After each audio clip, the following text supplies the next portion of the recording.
Hold on, I'm going to turn the sound on. Hello? Hello?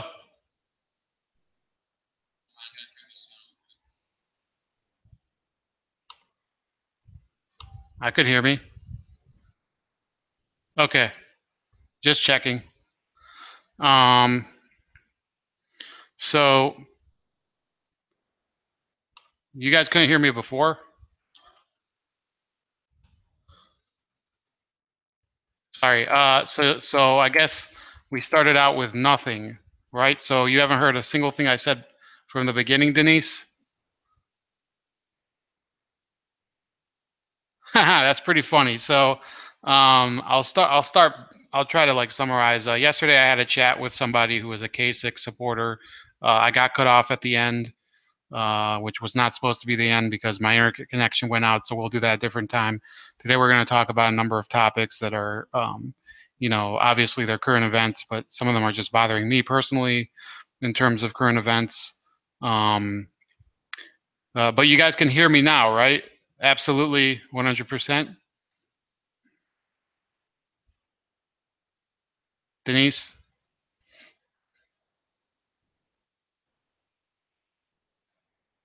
I think they can hear me.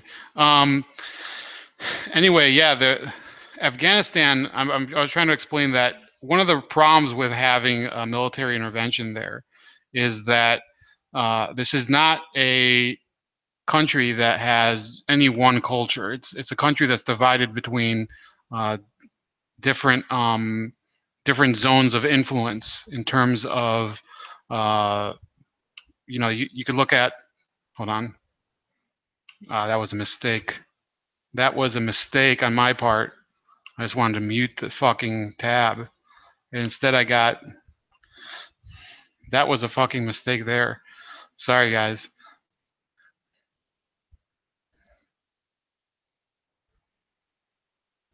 Uh, thanks, Angel. But here we go. Yeah, you can see the northern ethnic groups. This orange, red, and the green. These are all more close to the Turkish group of languages and people, and they don't necessarily get along either. And then the ones to the south here, the brown. No, Denise, it wasn't porn, but it's just a group that I work with a little, and I don't like putting my Facebook info up. So um, it's just a group that by the way, I've been working with a group that we're just designing memes. But by the way, I think are any of you guys on Minds.com? So maybe we could start connecting because I think we're gonna have to start working a little more on Minds.com as opposed to other platforms. But no, it was not porn.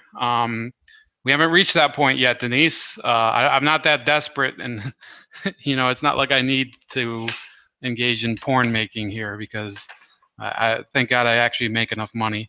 Um, Angel, I didn't I invite you for that live stream with the football? If you want, maybe in like a week and a half we can do a live stream on the football season. Is that okay, Angel? Let me know because I think that would be a good one for you. Um,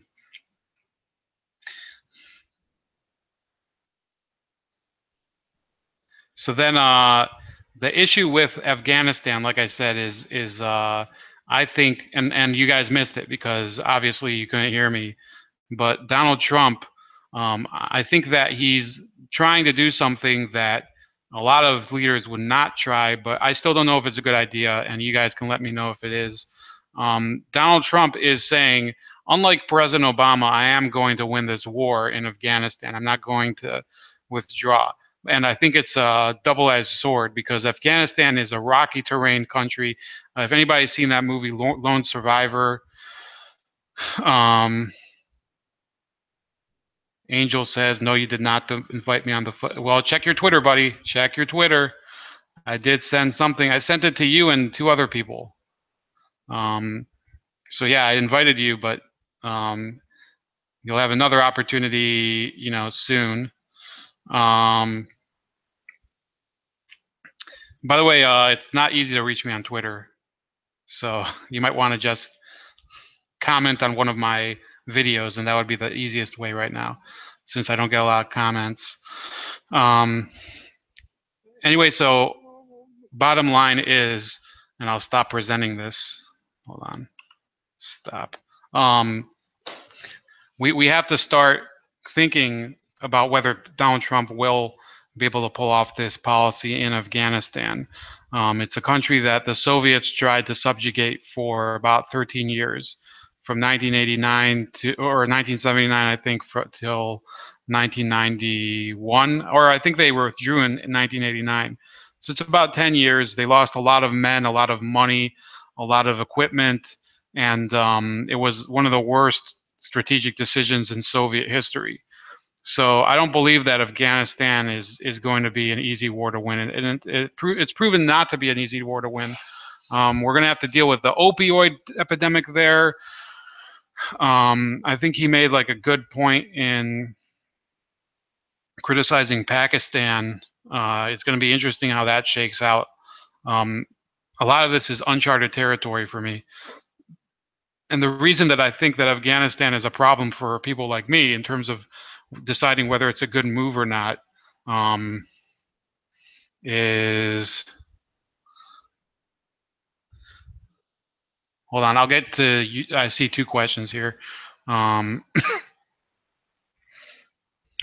yeah, there's an issue where most foreign conflicts, in my opinion, right now, the United States might as well not participate. I say this, okay?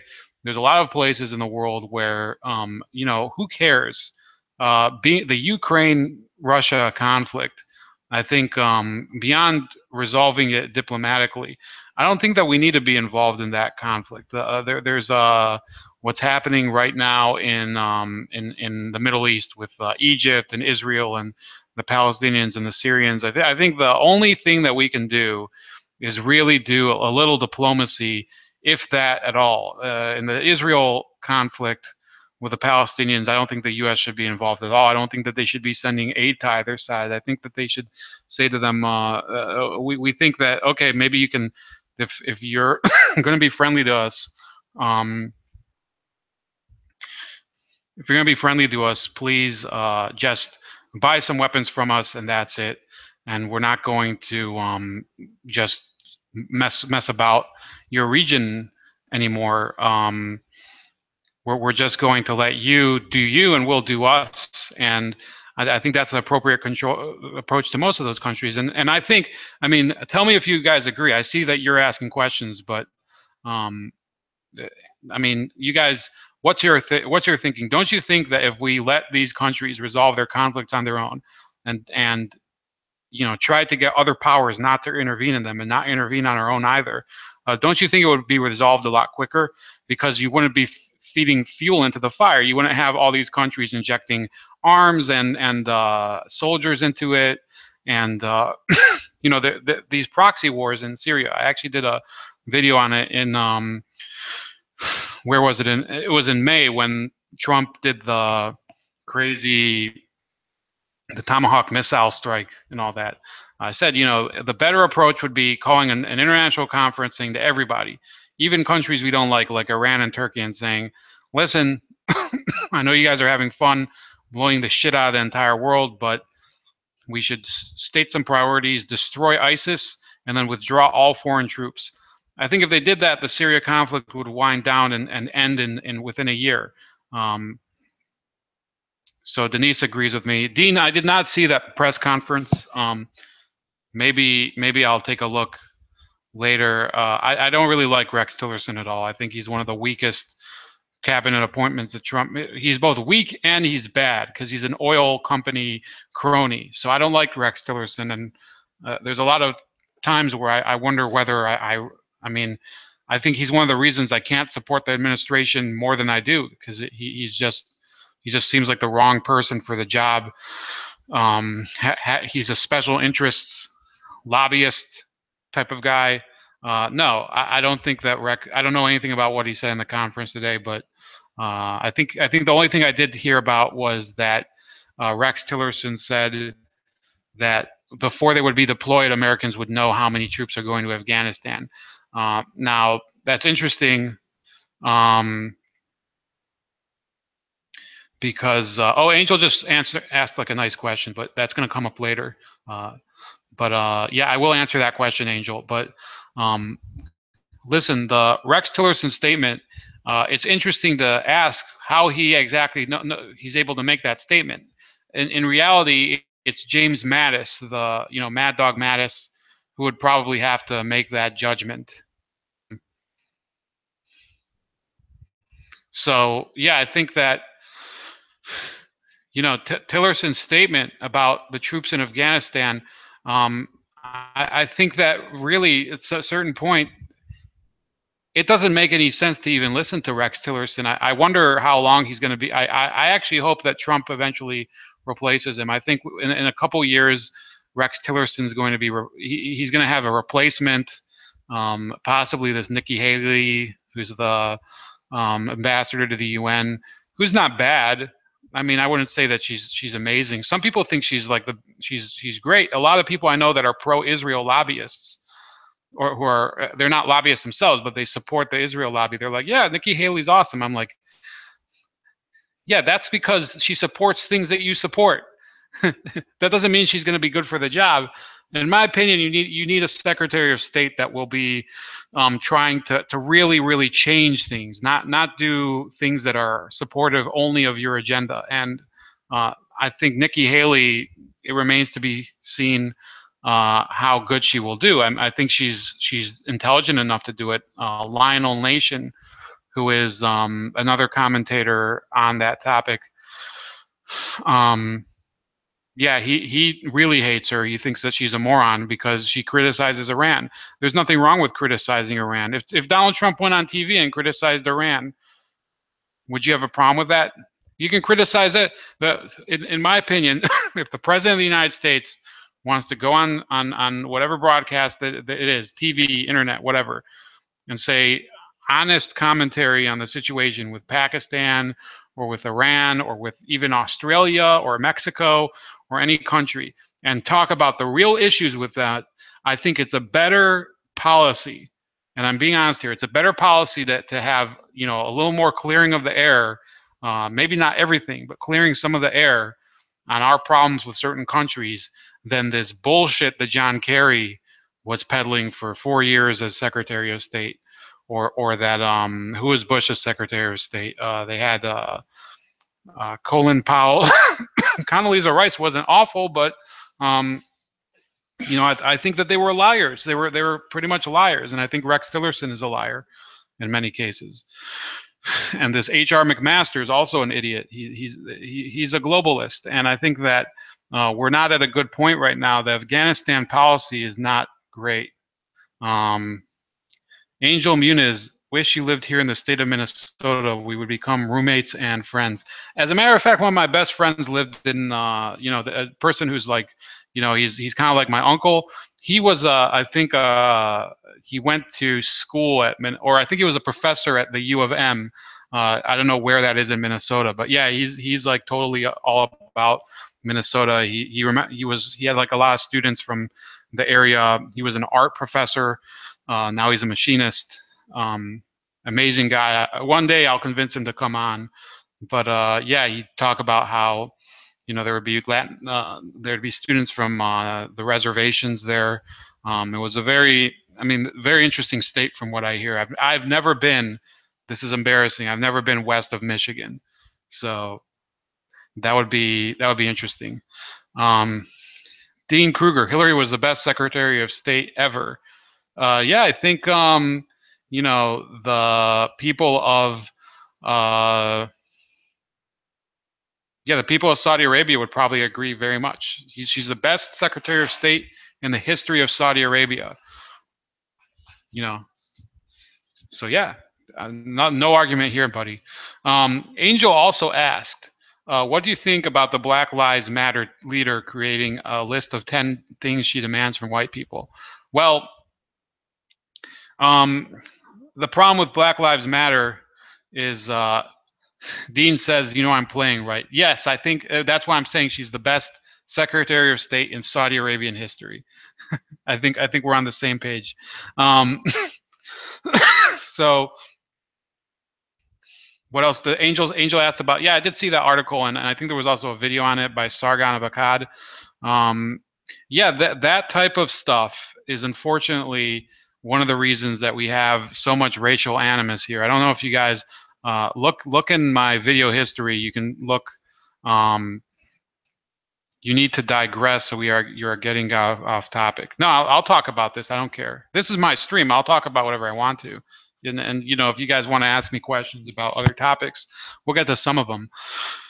I was going to talk just about violence, by the way, but you can probably see in the subject line that there's plenty of topics. But yeah, this Black Lives Matter leader, what she's doing is she's fueling the fire of anti-black and anti-minority hatred. That's why there is an alt-right that's as strong as it is, and I wouldn't even say it's as strong as the media says it is, but absolutely, I talk to right-wing people that are so far right that, I mean, they probably don't like people like me, but there's a rational explanation for it. If you look at some of this rhetoric coming from this person, she was saying you should give your house to a person of color, and you should give and if you own property, you should will it to a person of color, and if you get rent money, you should give it to a person of color.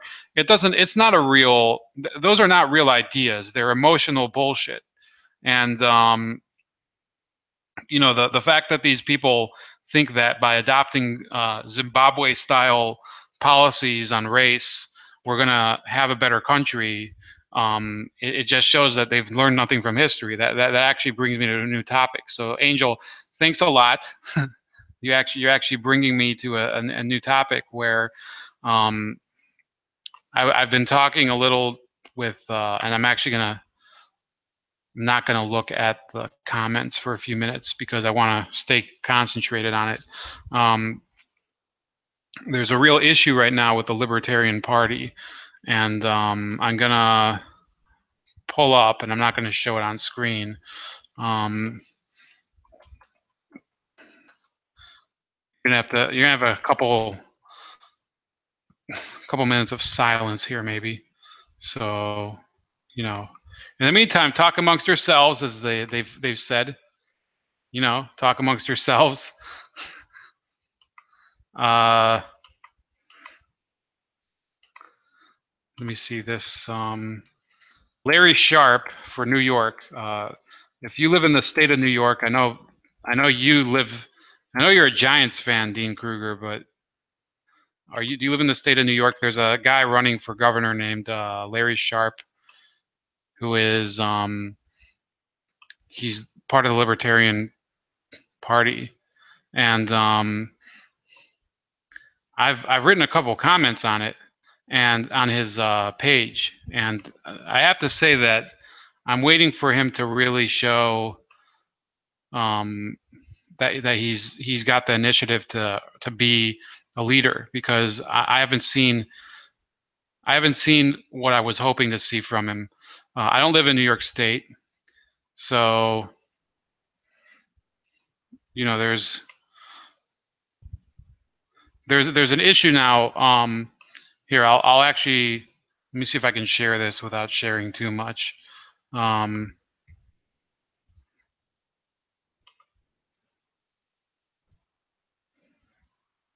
nah, I'm not going to share it. Screw it. Well, I can share the article. Hold on. So if you know a little about libertarian leaders, there's a guy named Tom Woods, who is he's one of the best libertarian writers out there. He's an economist, and the Libertarian Party has been seized by these leftist cucks, for lack of a better term. And what they do is they'll try to say, we're the Libertarian Party. We're supposed to be about, you know, inclusion and about shit. Why'd it go here? Here we go. This is Tom Woods. Fantastic guy, podcaster, looks kind of like a dick, but once you get past that, here's what it says. While Libertarian Party Chairman Nicholas Sarwark has frequently embarrassed himself during his achievementless tenure in his post, he has stooped to a new low. Sarwark is working with professed communists to throw libertarian icon Tom Woods under the bus as a racist. Using the fallout from the Unite the Right to attack his critics, Sarwark, assisted by openly leftist LP members, dug up a quote from a podcast that took place many years ago where Tom Woods congratulated Christopher Cantwell for attacking figures such as Jeffrey Tucker and other libertarians who were attempting to inject leftism into the movement. You have been saying a lot of the things that I wish I could say, but for diplomatic reasons and for the fact that I'm too busy to open up more civil wars, like I haven't burned enough bridges with the rest of mankind already, Wood said to Cantwell as he appeared on this podcast. To read what you've done and to see how many shares you're getting, I say, well, the task has been accomplished. You're doing very important work. Hold on. So, and then the host tells guests, you have been saying a lot of the things I wish I could say. That's not guilt by association, Sarwark said in a tweet. That's endorsement. Sarwark's obvious implication here is that Woods is a racist. So I'm going to say right here and now, libertarianism, for those of you that are probably, you're smart enough to know, it doesn't mean anything when it comes to when you don't defend free speech.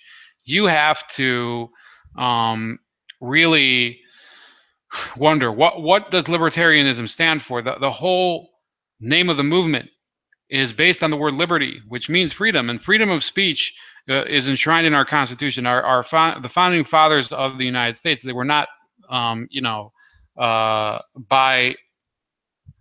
name, they didn't call themselves libertarians, but they planted the seed for what this idea would become. And those of us that are considering ourselves on the side of the pro-liberty movement, legalizing marijuana, ending this war on guns, the war on drugs, and the crazy federal regulations, and those of us like me, that I'm a libertarian conservative, I believe, in fighting Obamacare head on, not theoretically, head on, talking about Obamacare honestly, and using actual statistics and figures. What the Libertarian Party is doing right now is just shirking the topic. They're just pretending that it's not even an issue.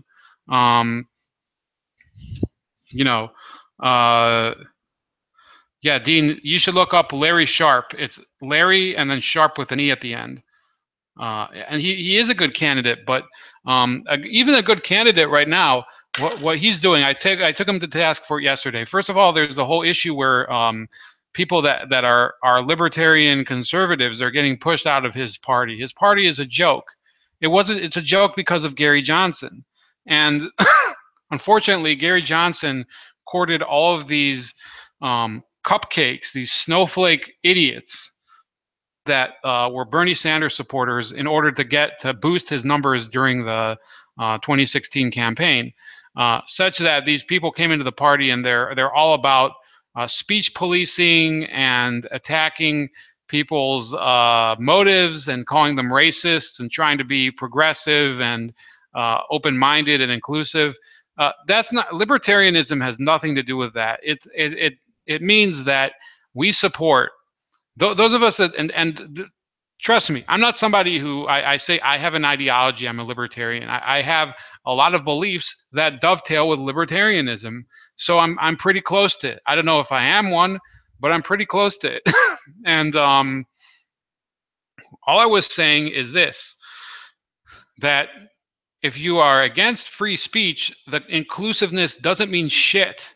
It's actually it detracts from the libertarian aspect of libertarianism, because unless you're able to fully express yourself and look the other person in the eye, the person that you're having a conversation with, and tell them your exact thoughts without feeling that you have to self-censor, then libertarianism is a joke.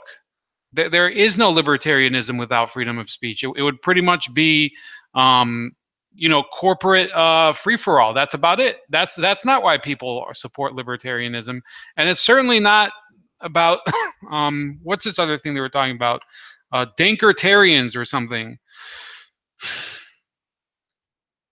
Uh, Sarwark said, Sarwark is the head of the Libertarian Party. He said, I will note again that I've never said that I think Tom Woods is a racist and have no evidence that he is.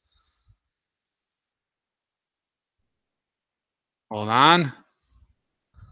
Sarwark said in a follow-up tweet, Sarwark originally retweeted the quote from the Dankertarians, a social media propaganda outfit that regularly attacks popular libertarians while regurgitating leftist tropes. The page is run by a proud leftist, Matt Conal, who serves as secretary of the Macomb County Libertarian Party in Michigan. There is no room for fascists like Jeff Deist and Tom Woods in an anti-fascist party, the Dankertarians wrote on social media, accompanying a meme implying that Deist, Woods, and President Trump are members of the Ku Klux Klan. We encourage everybody who supports the vision of a world free for everybody, not just white people in the Imperial West, to join the Libertarian Party today. So I'm going to go there, and I'll show you the quote. And hold on, I'll share the screen real quick. Thanks everybody for choosing to watch me today. I know I'm not exactly the life of the party, but look at this. It says, and it has a picture. This is a Photoshop picture of Donald Trump with a bunch of KKK members, and on the right you have this is Woods, where you see my cursor. Can you even see my cursor? I don't think you can. Hold on. I don't think you can see my cursor. Wow, this fucking sucks. Anyway, so on the far right, carrying that assault rifle is Tom Woods photoshopped in there. And then over here is this Jeff Deist. This is a slander. It has nothing to do with reality. These libertarians are basically snowflake leftists, and they're doing the work of the Bernie Sanders and well, not even worse than the Bernie Sanders. They're basically joining ranks with Antifa. It says here, Angel, that might have been the corniest shit I've ever heard in my life. Whenever I need a laugh to brighten up my day, I just go to that funny moment. Well, thanks, Angel. I hope that there's a funny moment like that in every single broadcast. And I think when the funny moment for me is when you have libertarians, people that believe in absolute, freedom of expression for everybody. They suddenly say, well, unless you're a fascist or a white supremacist or whatever. No, that you can't. It's either one or the other. And unfortunately, the Libertarian Party has chosen to dedicate itself to the NAP. If you don't know what the NAP is, it's called a non-aggression principle, where you don't attack unless attacked. They think that is what libertarianism is about. Well, maybe it is for some people, but I think that on a more fundamental level, having freedom of speech, being able to express yourself, being able to write what you want, being able to tell people your feelings, being able to insult other people and get insulted, I think that that's more important for libertarianism. And that's it for that topic. And we're about to get a little more political for a second with these never Trumpers. I just saw somebody somewhere else, not on this stream, talk about these never Trumpers like Bill Kristol, and I throw in John Kasich, who, like I said, my debate with the other gentleman yesterday got cut off because of it. But anyway, I think that those people, those never Trumpers, this is my response to them, and this is coming from somebody that like I said, I've said plenty of shit about Stephen Mnuchin and Rex Tillerson. I don't think that they're good cabinet picks. I don't think that that Rick Perry is a good cabinet pick. And I don't know about this Linda Chow. The only people that I'm really crazy about in his administration were Steve Bannon and this Stephen Miller and James Mattis. And Ben Carson's a good pick, I'd probably say.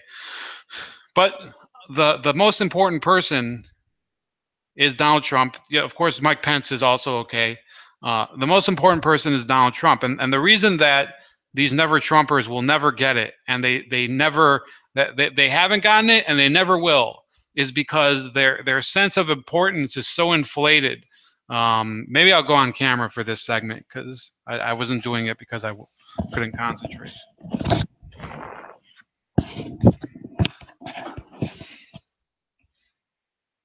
Hold on.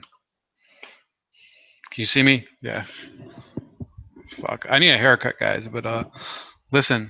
I'm just saying this so you can see my face. The issue with Never Trumpers is that these are people. Remember these words, okay? These are people that before 2016, they thought that they were the face of what conservatism means. There were people like this David Brooks guy. If you live in the New York, if you read the New York Times, David Brooks is this so-called conservative on the New York Times that thinks that government intervention and taxation is essential for business to succeed. He thinks that Wall Street needs taxes and the economy needs taxes in order to succeed. So therefore, he thinks that by lowering taxes by a couple percentage points, that this is not just I think this way. I believe Styx Hexenhammer says this all the time. If you watch his show, his videos rather. They think that makes you a conservative. Lowering the corporate tax by a couple points or whatever. Sure, everything else can go to shit. You can have open borders. You can have Planned Parenthood getting federal dollars, and it's all fine. All they care about is that a few of their buddy companies get their regulations removed, and otherwise, fuck everything else. David Frum is another one. You have this Bill Kristol. John Kasich coming out earlier this year and saying anybody wanting a straight repeal of Obamacare needs to read the Bible. You need to read a fucking economics book, John Kasich, because it has nothing to do with the Bible. Obamacare and Medicaid and Social Security and all of these federal programs, the HUD, they have nothing to do with the Bible. They have to do with how do you manage money and how are you using your tax dollars. If you go look up H.A. Goodman, who is a socialist, progressive podcaster and vlogger on YouTube, a good reporter. He did an interview a couple days ago with I think the guy's name was like Tarif Simon or something. Look it up. He's a VA whistleblower. The VA will take your money and they will provide substandard hospitals for soldiers and veterans, and store organs and other things like that in water created from in ice created from dirty water. That is what they do with your money. What you end up doing. This is why I think that you have to start talking about principled conservatism instead of libertarian conservatism or moderate conservatism or whatever it is. Neoconservatives are worse than libertarians.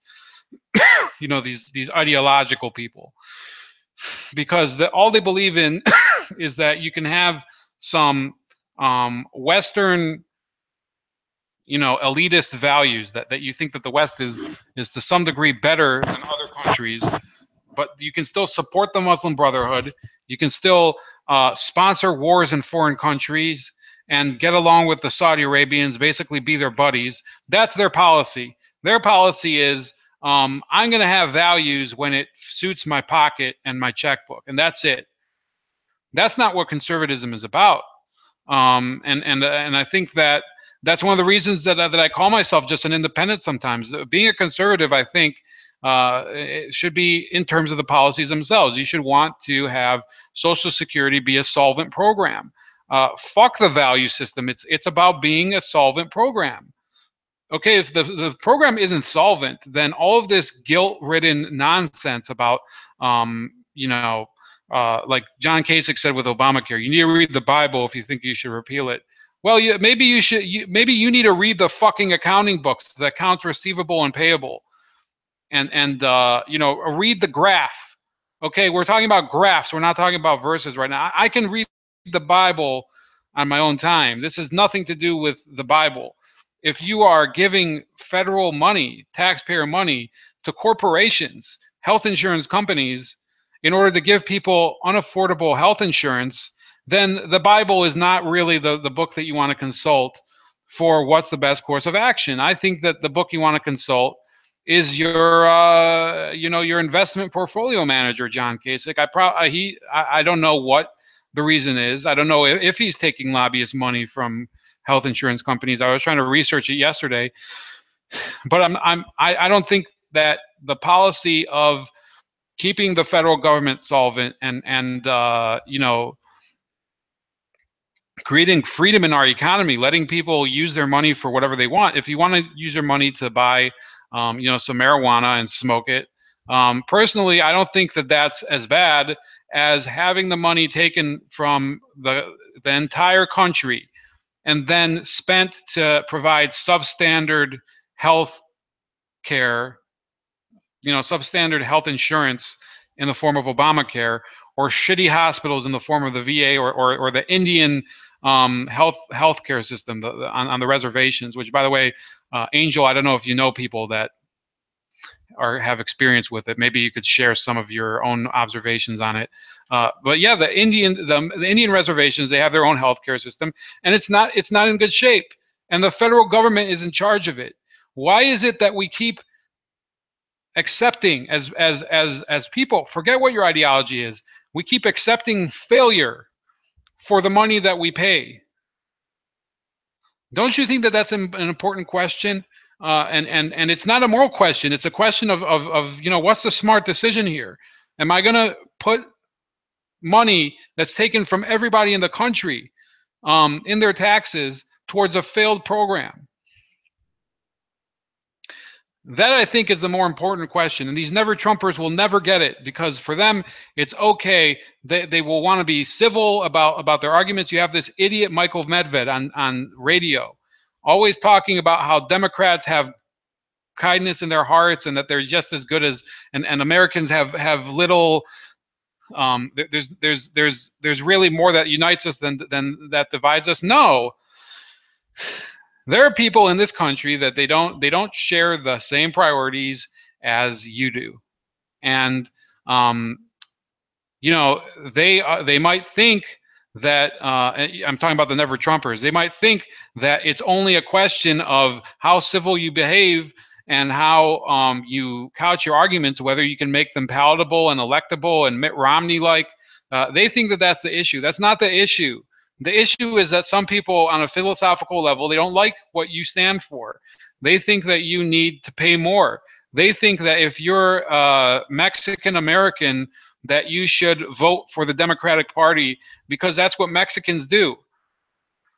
Okay, I'm not Mexican, but some people think that I am, but I'm not.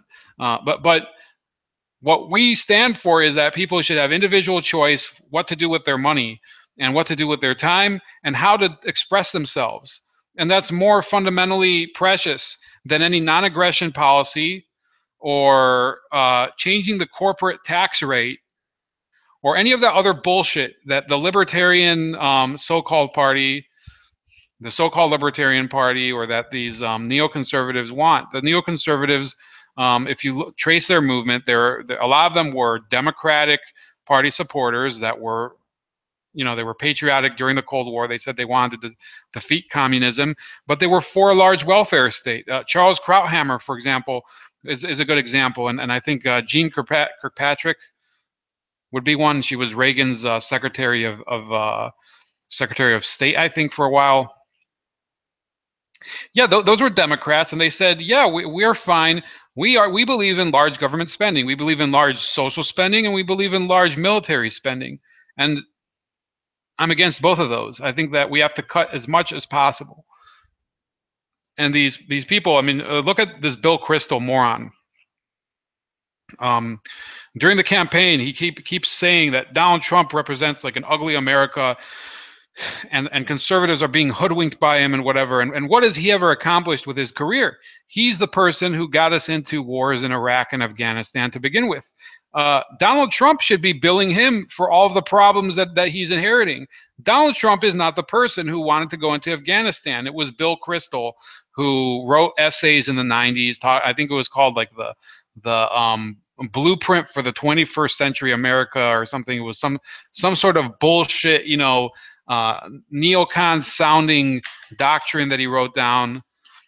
And that's why, because of assholes like that, like him and this David Frum and this Max Boot and their liberal Democrat buddies that they pretend they have a difference with them, the moderate parts of both parties, these John Kasichs and these Jeb Bushes and Hillary Clintons and Chuck Schumers and Nancy Pelosi's, and they're right that they don't that there's lots that unites them, that crosses the aisles, because these are people that they don't have a reason to listen to the public.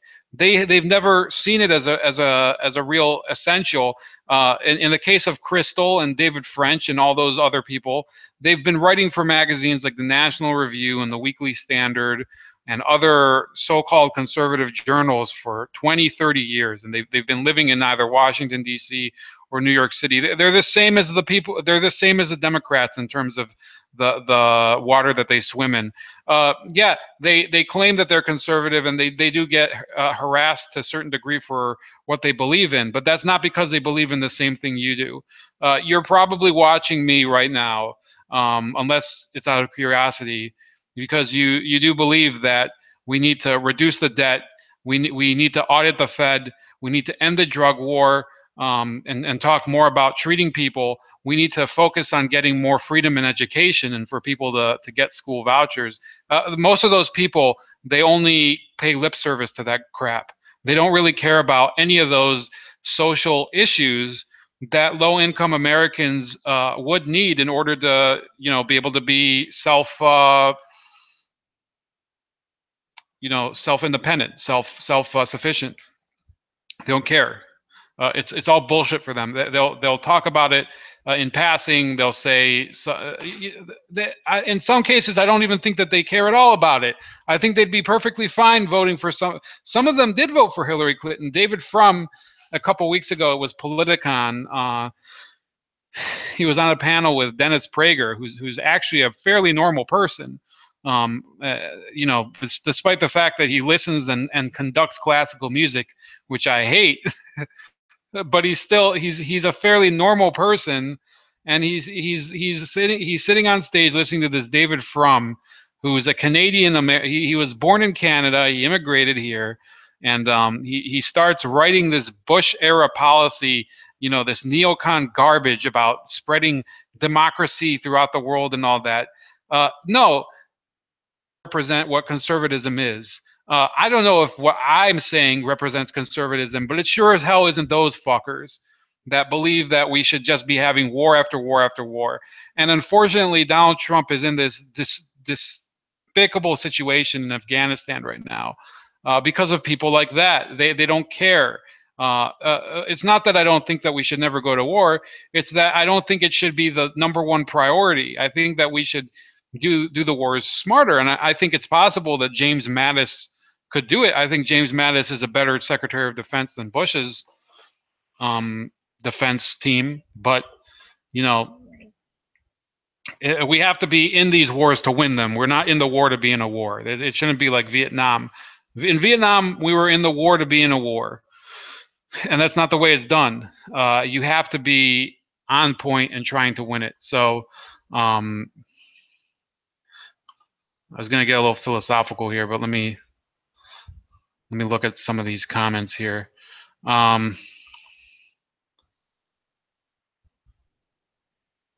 me see here.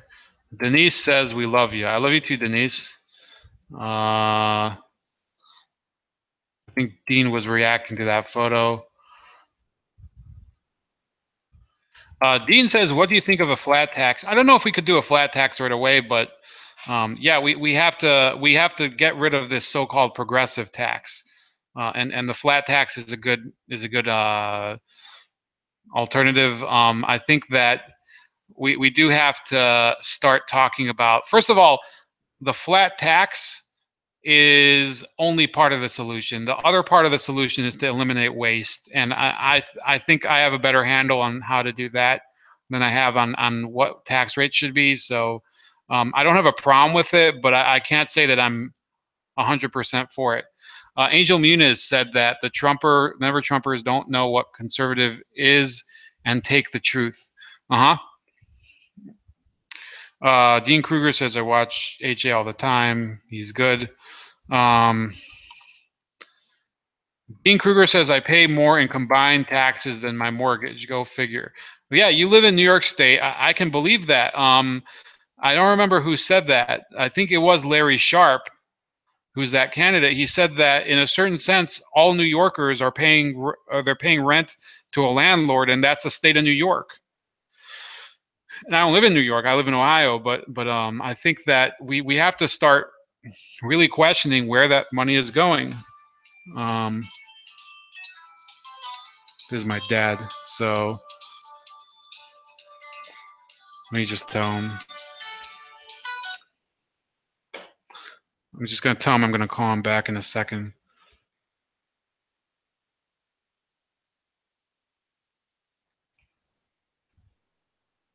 Sorry, guys. It's my dad. My dad's a great guy.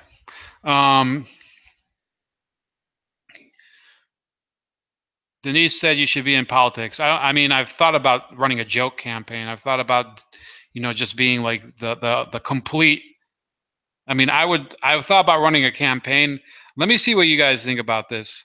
Running a fake campaign where the whole point is to insult the other candidates, and that's it.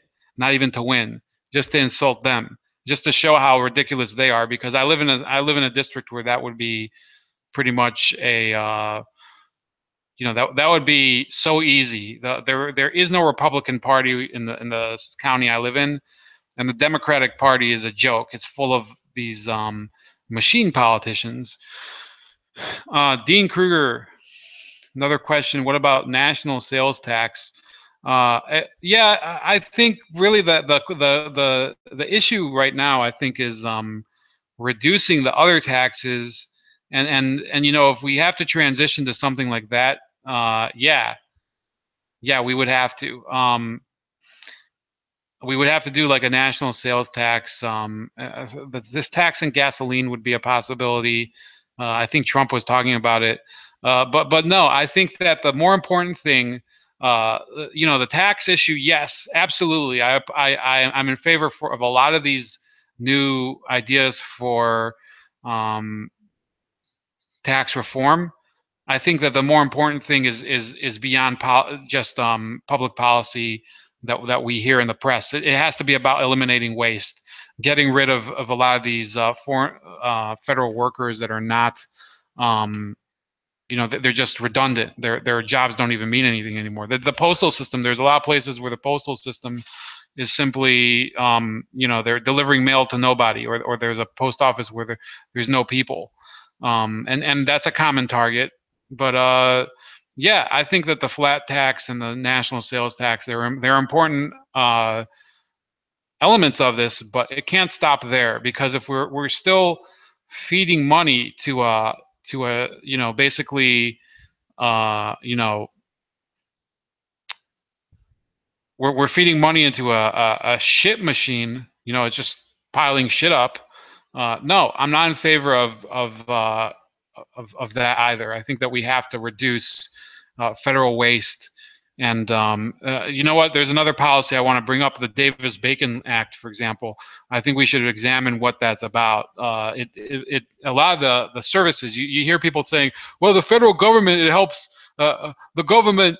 Yeah, if you can think about who I'm imitating right now, it should be pretty obvious. The government gives you your roads and your services and your sanitation and all that. Well, why is it that that's so expensive? It's because of things like the Davis-Bacon Act that peg a lot of those contractors and services at a certain level of what they call prevailing wage. I don't know if any of you know about that. that should be re-examined and possibly done away with. It's a huge cost booster. Yeah. Um, anyway, yeah, I have to go. I need to call my dad back. But thanks for joining me today. I know it was a little all over the place and you couldn't hear me at the beginning, but yeah, it's been fun talking to you guys, and I want to hear from more people. If you could share the video next time, the video feed with anybody that's interested, and you know, I'm going to try to interview some more people, talk about some of these issues, and these are issues that I discussed that were important for me today. Sometimes I'll bring on a guest, you know, some of the, you know, the BLM people or the white nationalist or whatever. They're talking about things that are important for them. They're not important for me. Um, Dean Kruger says, "Tell your dad we all said hi." My dad doesn't know I do this, so I'm not gonna tell him. My dad and I have huge political differences, and I'm trying to keep our arguments to a minimum. But yeah, I appreciate the sentiment, and you know, I do try to tell him once in a while, you know, why I think that what like my ideas are good. But that's about it. Yeah, well, we'll try this again some other time. It's going to be a busy week, but I'm always trying to get some of the topics out there, including Afghanistan. I didn't want to run away from that topic, even though it is uncomfortable. I'm sure a lot of you are uncomfortable about it. So have a good night. I don't know if there's going to be another video today. Um, thanks. Yeah, Angel, I think you said that already today, but yeah, I hope you do have a great memory from that. Good night, guys.